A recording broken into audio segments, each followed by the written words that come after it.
Hola amigos de YouTube, gracias por escucharme y dejarme entrar a su mente. Esta historia es de un gran escritor, Edgar Allan Poe. Espero les guste tanto como a mí y juntos poder imaginar lo que la mente de este gran escritor creó. Bienvenidos a su canal, Relatos en tu mente. No olvides suscribirte.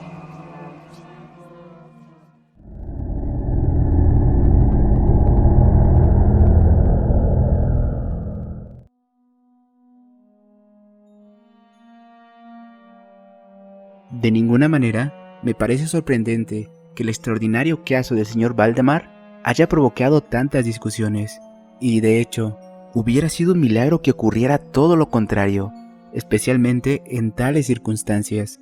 A pesar de que los participantes deseábamos mantener el asunto alejado del público, al menos por el momento, o hasta que nos ofrecieran nuevas oportunidades de investigación. Pero a pesar de nuestros esfuerzos, no tardó en difundirse una versión demasiado exagerada, que se convirtió en fuente de muchas desagradables malas interpretaciones, y, como es natural, de profunda incredulidad. Pero el momento ha llegado de que yo dé a conocer los hechos, en medida en que me es posible comprenderlos, y helos aquí, explicados de la manera más precisa posible. Durante los últimos años, el estudio del hipnotismo había atraído repetidamente mi atención. Hace unos 9 meses se me ocurrió súbitamente que en la serie de experimentos efectuados hasta ahora existía una omisión tan curiosa como inexplicable. Jamás se había hipnotizado a nadie en plena agonía. Quedaba por verse si, en primer lugar, un paciente en esas condiciones era susceptible de influencia magnética. Segundo, en caso de que lo fuera, si su estado aumentaría o disminuiría dicha susceptibilidad. Y tercero, hasta qué punto o por cuánto tiempo el proceso hipnótico sería capaz de detener la intrusión de la muerte. Quedaban por aclarar otros puntos, pero estos eran los que más llamaban mi atención, sobre todo el último, dada la inmensa importancia que podían tener sus consecuencias.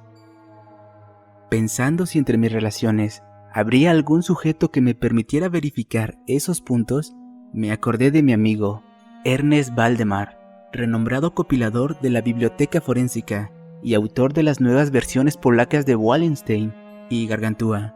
El señor Valdemar, residente desde 1839 en Harlem, Nueva York, es, o era, especialmente notable por su extraordinaria delgadez, tanto que en sus extremidades inferiores se parecían mucho a las de John Randolph, y también por la blancura de sus patillas, que en violento contraste con sus cabellos negros, llevaba a suponer que con frecuencia usaba peluca. Tenía un temperamento muy nervioso, que le convertía en un buen sujeto para experiencias hipnóticas.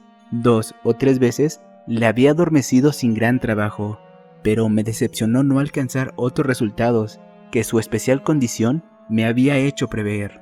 Su voluntad nunca quedaba bajo mi entero dominio, y por lo que respecta a la clarividencia, no se puede confiar en nada de lo que había conseguido con él. Atribuía yo aquellos fracasos al mal estado de salud de mi amigo. Unos meses antes de trabar relación con él, los médicos le habían declarado tuberculoso. El señor Valdemar acostumbraba a referirse con toda calma a su próximo fin, como algo que no cabe ni evitar ni lamentar. Cuando las ideas que ya he aludido se me ocurrieron por primera vez, lo más natural fue que acudiese a Valdemar. Demasiado bien conocía la serena filosofía de mi amigo para temer algún reclamo de su parte. Por lo demás, él no tenía parientes en América que pudieran intervenir para oponerse. Le hablé francamente del asunto, y para mi sorpresa, noté que se interesaba vivamente. Digo para mi sorpresa, pues si bien hasta ese entonces se había prestado libremente a mis experimentos, jamás demostró el menor interés por lo que yo hacía. Su enfermedad era de las que permitían un cálculo preciso sobre el momento en que llegaría a la muerte. Convenimos en que me mandaría llamar 24 horas antes del momento fijado por sus médicos para su fallecimiento. Hace más de 7 meses que recibí la siguiente nota de puño y letra del señor Valdemar. Antes de continuar, Debo aclarar que no mencionaré ningún nombre de los aquí involucrados para no afectarlos, así que me referiré a ellos con la primera letra de su nombre. Estimado P, ya puede venir usted. El doctor D y F coinciden en que no pasaré de la mañana a medianoche, y me parece que han calculado el tiempo con mucha exactitud. Firma Valdemar. Recibí el billete media hora después de escrito, y 15 minutos más tarde estaba en el dormitorio del moribundo. No le había visto en los últimos 10 días, y me aterró la espantosa aceleración que se había producido en tan breve intervalo.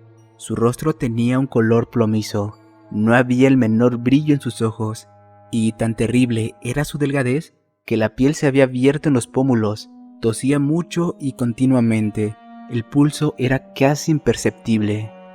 No obstante, conservaba una notable claridad mental y cierta fuerza.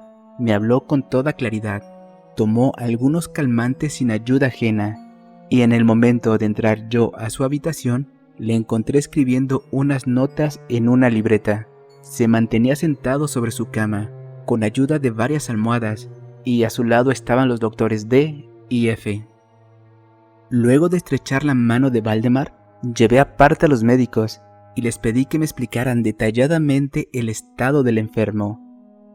Desde hacía 18 meses, el pulmón izquierdo se hallaba en un estado semióseo o cartilaginoso y, como es natural, no funcionaba en lo absoluto. En su porción superior, el pulmón derecho aparecía parcialmente osificado, mientras que en la inferior era tan solo una masa de tubérculos purulentos que se confundían unos con otros. Existían varias dilatadas perforaciones y en un punto se había producido una adherencia permanente a las costillas. Todos estos fenómenos del lóbulo derecho eran de fecha reciente. La osificación se había operado con insólita rapidez, ya que un mes antes no existían señales de la misma, y la adherencia solo se había comprobado en los últimos 3 días.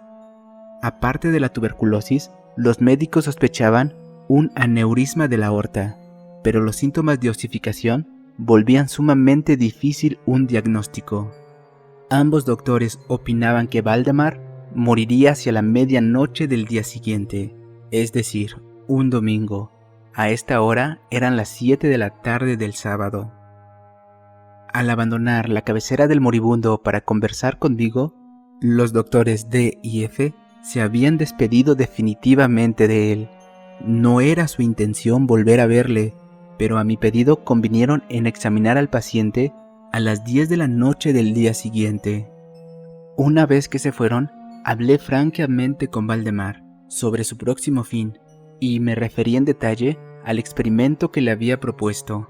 Nuevamente se mostró dispuesto e incluso ansioso por llevarlo a cabo, y me pidió que comenzara de inmediato. 2 enfermeros, un hombre y una mujer, atendían al paciente, pero no me sentía autorizado a llevar a cabo una intervención de tal naturaleza frente a testigos de tan poca responsabilidad, en caso de algún accidente repentino. Por lo tanto, aplacé el experimento hasta las 8 de la noche del día siguiente, cuando la llegada de un estudiante de medicina de mi conocimiento, el señor Teodoro, me libró de toda preocupación. Mi intención inicial había sido la de esperar a los médicos, pero me vi obligado a proceder, primeramente por los urgentes pedidos de Valdemar y luego por mi propia convicción de que no había ningún minuto que perder, ya que con toda evidencia el fin se acercaba rápidamente. El señor Teodoro, el estudiante de medicina, tuvo la amabilidad de acceder a mi pedido, así como de tomar nota de todo lo que ocurriera. Lo que voy a relatar ahora procede de sus propios apuntes. Faltaban 5 minutos para las 8, cuando, después de tomar la mano de Valdemar, le pedí que manifestara con toda la claridad posible y en presencia de Teodoro que estaba dispuesto a que yo le hipnotizara en el estado en que se encontraba. Débil, pero distintamente, el enfermo respondió: "Sí, quiero ser hipnotizado", agregando de inmediato: "Me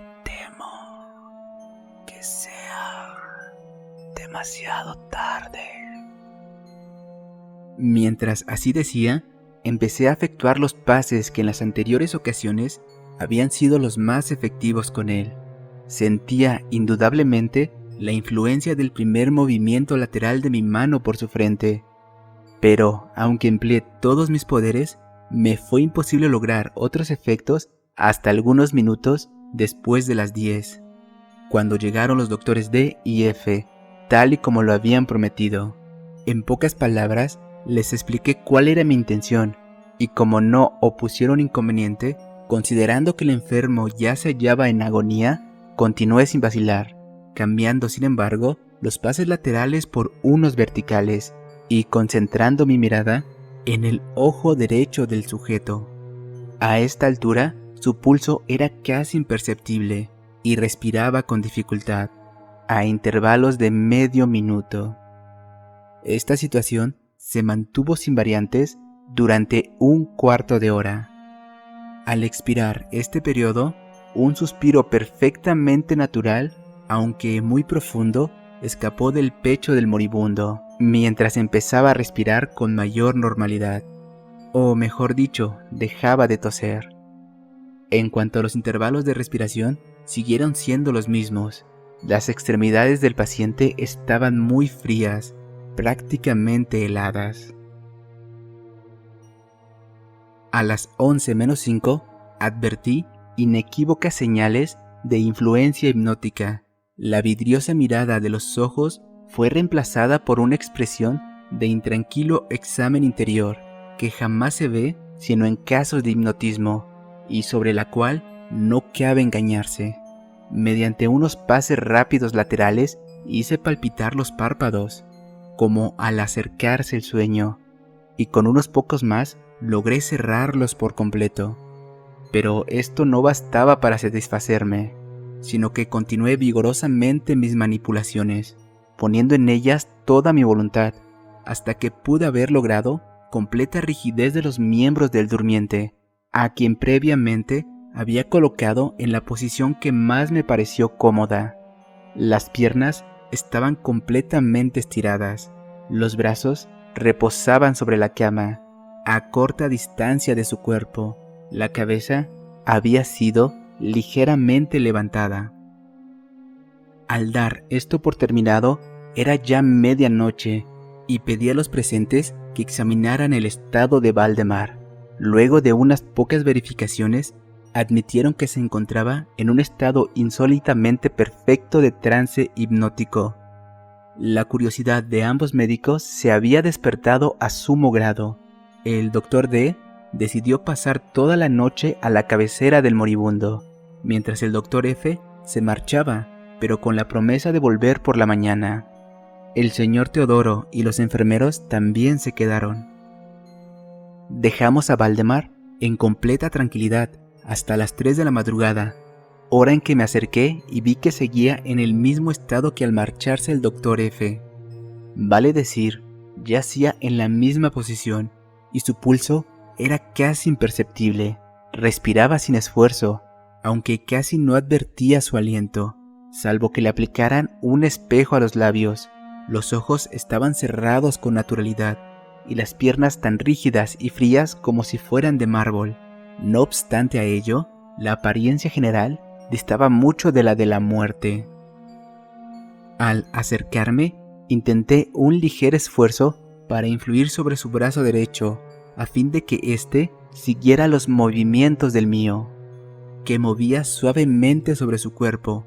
En esta clase de experimentos jamás había logrado un buen resultado con Valdemar, pero ahora, para mi sorpresa, vi que su brazo débil pero seguro seguía todas las direcciones que le mostraba el mío. Me decidí entonces a intentar un breve diálogo. Valdemar, ¿usted duerme?, pregunté. No me contestó, pero noté que le temblaban los labios, por lo cual repetí varias veces la pregunta. A la tercera vez, todo su cuerpo se agitó con un ligero temblor. Los párpados se levantaron lo bastante para mostrar una línea del blanco del ojo, moviéndose lentamente los labios, mientras en un susurro apenas audible brotaban de ellos estas palabras. Sí, ahora duermo. Déjeme morir así. Palpé los miembros, encontrándolos tan rígidos como antes. Volví a interrogar al hipnotizado. ¿Sigue sintiendo dolor en el pecho, Valdemar? La respuesta tardó un momento y fue aún menos audible que la anterior. No sufro. Me estoy muriendo. No me pareció aconsejable molestarle más por el momento. Y no volví a hablarle hasta la llegada del Dr. F., que arribó poco antes de la salida del sol y se quedó absolutamente estupefacto al encontrar que el paciente se hallaba todavía vivo. Luego de tomarle el pulso y acercarle un espejo a los labios, me pidió que le hablara de nuevo, a lo cual accedí. Valdemar, ¿sigue usted dormido? Como la primera vez, pasaron unos minutos antes de lograr respuesta, y durante el intervalo el moribundo dio la impresión de estar juntando fuerzas para hablar. A la cuarta repetición de la pregunta, y con voz que la debilidad volvía casi inaudible, murmuró: Sí, dormido, muriéndome. La opinión, o mejor dicho, el deseo de los médicos, era que no se arrancase a Valdemar de su estado actual, de aparente tranquilidad, hasta que la muerte sobreviniera, cosa que según el consenso general solo podía tardar algunos minutos. Sin embargo, decidí hablarle una vez más, limitándome a repetir mi pregunta anterior. Mientras lo hacía, un notable cambio se produjo en las facciones del hipnotizado. Los ojos se abrieron lentamente. Aunque las pupilas habían girado hacia arriba, la piel adquirió una tonalidad cadavérica, más semejante al papel blanco que al pergamino, y los círculos éticos que hasta ese momento se destacaban fuertemente en el centro de cada mejilla se apagaron bruscamente. Empleo estas palabras porque lo instantáneo de su desaparición trajo a mi memoria la imagen de una bujía que se apagaba de un soplo. Al mismo tiempo, el labio superior se replegó, dejando al descubierto los dientes que antes cubría completamente, mientras la mandíbula inferior caía con un sacudimiento que todos oímos, dejando la boca abierta de par en par y revelando una lengua hinchada y ennegrecida. Supongo que todos los presentes estaban acostumbrados a los horrores de ver un muerto, pero la apariencia de Valdemar era tan espantosa que al instante que pasó, todos dimos un brinco hacia atrás. Comprendo que ahora he llegado a un punto de mi relato en el que el lector se sentirá movido a una absoluta incredulidad. Me veo, sin embargo, obligado a continuar. El más imperceptible signo de vitalidad había cesado en Valdemar. Seguros de que estaba muerto, lo confiamos ya a los enfermeros, cuando nos fue dado a observar un fuerte movimiento vibratorio de la lengua. La vibración se mantuvo aproximadamente durante 1 minuto, y al cesar, de aquellas abiertas e inmóviles mandíbulas brotó una voz que sería insensato pretender describir. Es verdad que existen 2 o 3 epítetos que cabría explicarles parcialmente. Puedo decir, por ejemplo, que su sonido era áspero y quebrado, así como hueco, pero el todo es indescriptible, por la sencilla razón de que jamás un oído humano ha percibido resonancias semejantes.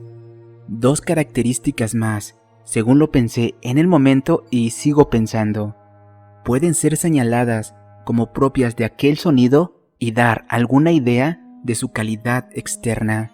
En primer término, la voz parecía llegar a nuestros oídos, o por lo menos a los míos, desde larga distancia, o desde una caverna en la profundidad de la tierra. Segundo, me produjo la misma sensación de escalofrío y de incomodidad que produce al tocar materias gelatinosas o viscosas. he hablado al mismo tiempo de sonido y de voz. Quiero decir que el sonido consistía en un silabeo clarísimo, de una claridad incluso asombrosa y aterradora. El señor Valdemar hablaba, y era evidente que estaba contestando a la interrogación formulada por mí unos minutos antes. Como se recordará, le había preguntado si seguía durmiendo, y ahora escuché. Sí, no, estuve durmiendo, y ahora estoy muerto. Ninguno de los presentes pretendió siquiera negar ni reprimir el inexpresable estremecedor espanto que aquellas pocas palabras así producidas nos hicieron sentir. Teodoro, el estudiante, cayó desvanecido. Los enfermeros escaparon del aposento y fue imposible convencerlos de que volvieran de nuevo. Por mi parte, no trataré de comunicar mis propias impresiones al oyente. Durante una hora, silenciosos, sin pronunciar una sola palabra, nos esforzamos por reanimar a Teodoro. Cuando volvió en sí, pudimos dedicarnos a examinar el estado de Valdemar. Seguía en todo sentido como lo he descrito antes, salvo que el espejo ya no proporcionaba ya pruebas de su respiración. Fue inútil que tratáramos de sangrarlo en un brazo. Debo agregar que éste no obedecía ya mi voluntad. Fue en vano esforzarme para que siguiera la dirección de mi mano. La única señal de influencia hipnótica la constituía ahora el movimiento vibratorio de la lengua, cada vez que volvía a hacerle una pregunta a Valdemar. Se diría que trataba de contestar, pero que carecía ya de voluntad suficiente. Permanecía insensible a toda pregunta que le formulara cualquiera que no fuese yo. Aunque me esforcé por poner a cada uno de los presentes en relación hipnótica con el paciente. Creo que con esto he señalado todo lo necesario para que se comprenda cuál era la condición del hipnotizado en ese momento. Se llamó a nuevos enfermeros y a las 10 de la mañana abandoné la casa en compañía de ambos médicos y de Teodoro. Volvimos por la tarde a ver al paciente. Su estado seguía siendo el mismo. Discutimos un rato sobre la posibilidad de despertarlo, pero poco nos costó llegar a la conclusión de que nada bueno se conseguiría con eso. Resultaba evidente que hasta ahora la muerte, o eso que acostumbramos a denominar muerte, había sido detenida por el proceso hipnótico. Parecía claro que si despertábamos a Valdemar, lo único que lograríamos sería su inmediato, o por lo menos, su rápido fallecimiento. Desde este momento hasta fines de la semana pasada, es decir, casi 7 meses, continuamos acudiendo diariamente a la casa de Valdemar, acompañados una y otra vez por médicos y otros amigos. Durante este tiempo, el hipnotizado se mantuvo exactamente como lo he descrito. Los enfermeros le atendían continuamente. Por fin, el viernes pasado, resolvimos hacer el experimento de despertarlo, o tratar de despertarlo. Probablemente, el lamentable resultado que ocasionó esto fue lo que causó tantas discusiones en los círculos privados y una opinión pública que no puedo dejar de considerar como injustificada. A efectos de librar del trance hipnótico al paciente, acudí a los pases habituales. De entrada resultaron infructuosos. La primera indicación de un retorno a la vida la proporcionó el descenso parcial del iris. Como detalle notable, se observó que el descenso de la pupila iba acompañado de un abundante flujo de pus amarillento, procedente debajo de los párpados, que despedía un olor penetrante y repugnante. Alguien me sugirió que tratara de influir sobre el brazo del paciente, como al comienzo. Lo intenté, sin resultado. Entonces el Dr. F. expresó su deseo de que interrogara al paciente. Así lo hice, con las siguientes palabras: Señor Valdemar, ¿puede explicarnos lo que siente y lo que desea? Instantáneamente se volvieron a iluminar sus mejillas, la lengua tembló, o mejor dicho, rodó violentamente en la boca, aunque las mandíbulas y labios siguieron rígidos como antes, y entonces resonó aquella voz que he tratado de describir ya antes. Por amor a Dios, pronto, pronto, hágame dormir, o despiérteme, pronto, despiérteme, le digo que estoy muerto. Perdí por completo la serenidad, y durante un momento me quedé sin saber qué hacer. Por fin, intenté calmar otra vez al paciente, pero al fracasar, debido a la total suspensión de la voluntad, cambié el procedimiento y luché con todas mis fuerzas para despertarlo. Pronto me di cuenta que lo lograría, o por lo menos así me lo imaginé, y estoy seguro de que todos los presentes se hallaban preparados para ver despertar al paciente. Pero lo que realmente ocurrió fue algo para lo cual ningún ser humano podía estar preparado.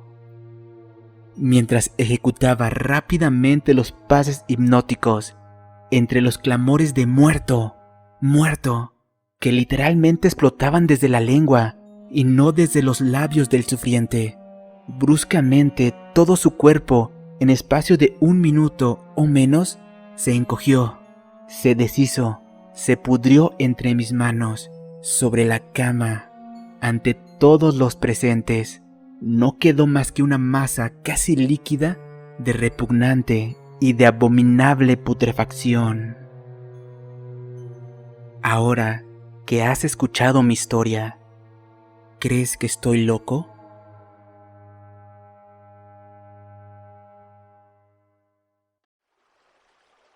Si te gusta lo que tus oídos escuchan y tu mente imagina, no olvides suscribirte. Te lo agradecería mucho.